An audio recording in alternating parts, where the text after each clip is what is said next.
পৃথিবীতে সূর্যের তাপ বৃদ্ধি পাওয়া নিয়ে মহানবী হযরত মুহাম্মদ সাল্লাল্লাহু আলাইহি সাল্লাম বলেছেন, গরমের প্রচণ্ডতা আসে জাহান্নামের উত্তাপ হতে।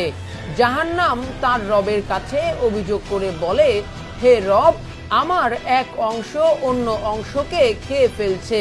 মহান আল্লাহ তখন তাকে দুটি নিঃশ্বাস ফেলার অনুমতি দেন, একটি নিঃশ্বাস শীতকালে, আরেকটি গ্রীষ্মকালে।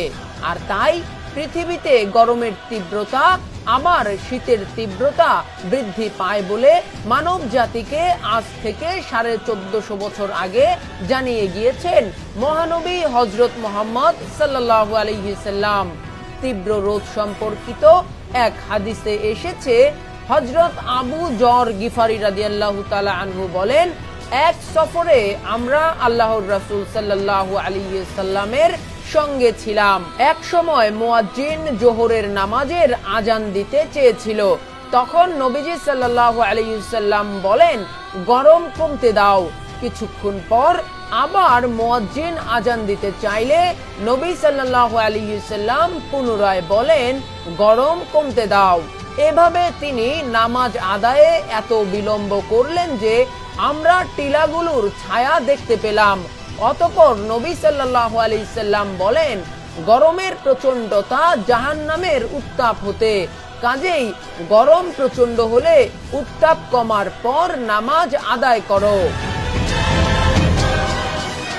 এদিকে পৃথিবীব্যাপী সূর্যের যে উত্তাপ একের পর এক বেড়েই চলছে, তা নিয়ে ইসলামিক গবেষকরাও মহানবী হযরত মুহাম্মদ সাল্লাল্লাহু আলাইহি সাল্লামের হাদিস বিশ্লেষণ করে জানিয়েছেন, জাহান্নাম ও সূর্যের মধ্যে সূক্ষ্ম সংযোগ ও সম্পর্ক সৃষ্টি করে রেখেছেন মহান আল্লাহ তাআলা।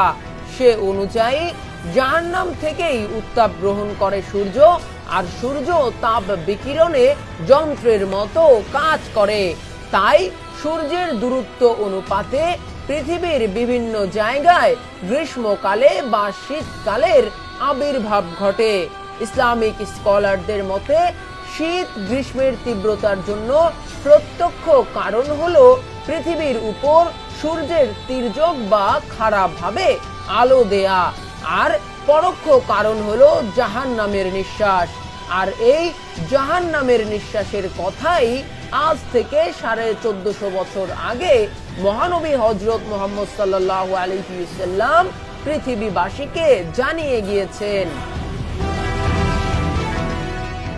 গরমের তীব্রতা নিয়ে মহানবী সাল্লাল্লাহু আলাইহি সাল্লাম বিশ্ববাসীকে যে সত্য জানিয়ে গিয়েছিলেন, সেসব তথ্য বিশ্লেষণ করে ওলামায়ে কেরামগণ একমত হয়েছেন যে আসলে গরমের তীব্রতা পৃথিবীবাসীকে জাহান্নামের তীব্রতার কথা স্মরণ করিয়ে দেয়।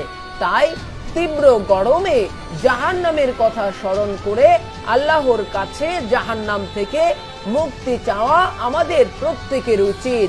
আর জাহান্নাম থেকে রেহাই পাওয়া মানে অনন্তকালের ভোগ বিলাসের স্থান জান্নাতকে ক্রয় করে নেয়া।